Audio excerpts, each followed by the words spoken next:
She shivers at the view of the grand trees, as if they're not trees at all, but something truly vile, like all the rosy blonde light that seems to forever bathe the campus is about to punch her in the face like a terrible fist of rich. Today, Ashaya and I are going to talk about Bunny by Mona Awad. What do you think, Ashaya?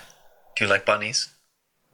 Ashaya likes bunnies. This video is going to have 4 parts. The first part is who's going to love this book. The second is who's going to hate it. The third is what I thought of it. And the fourth part is what writers can learn from Bunny. Part 1, who's going to love this book?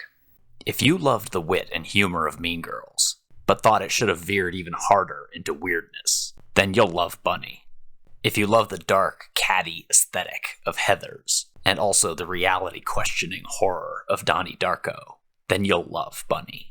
Part 2, who's going to hate it?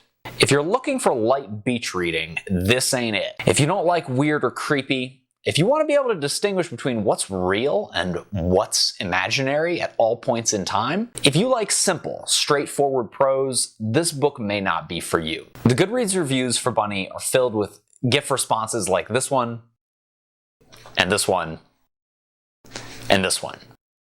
With one reviewer writing, "I want to be the person who likes weird books, but I don't think I'm the person who likes weird books." And my first reaction to Bunny was, but then I was like, Part 3, what I thought of it. I went into Bunny knowing very little about it. I thought I was getting Mean Girls, but instead of high school, they're in an MFA program. And that's what I wanted. I wanted to see my own authorial pretensions reflected in the characters, and I wanted to laugh at them. The opening chapters reinforced my belief. I was like, okay, I know where this is going, but then, and when things started to get weird, I couldn't put Bunny down. I loved this book. I could not stop thinking about it. Maybe I created this YouTube channel just as an excuse to talk about it. Part 4. What can writers learn from Bunny? I love similes. I love clever turns of phrase. I love wit and humor in the words as well as the plot. Here's an excerpt from Bunny. How fiercely they gripped each other's pink and white bodies, forming a hot little circle of such rib-crushing love and understanding that it took my breath away.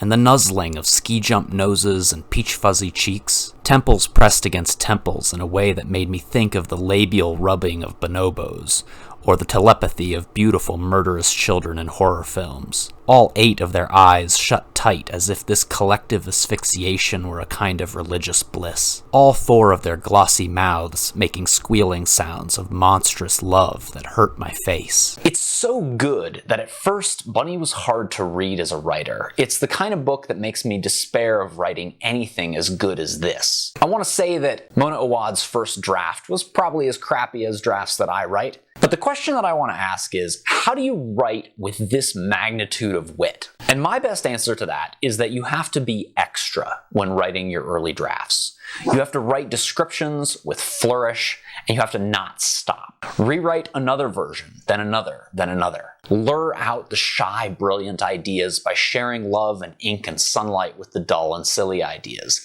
Keep all of it for now. Save cutting for revision. There's evidence that Awad herself did this and couldn't bring herself to kill all of her darlings when she drew the knife of revision. Consider, I quietly prayed for the hug implosion all last year, that their ardent squeezing might cause the flesh to ooze from the sleeves, neck holes, and A-line hems of their cupcake dresses like so much inane frosting. That they would get tangled in each other's Game of Thrones hair, choked by the ornate braids they were forever braiding into each other's heart-shaped little heads. Do we really need the Game of Thrones bit after the cupcake frosting visual?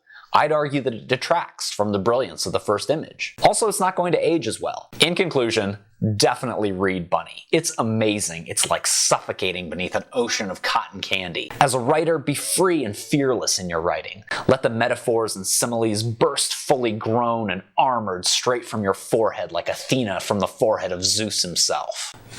Good luck and good writing. Yeah, one of those is gonna be good.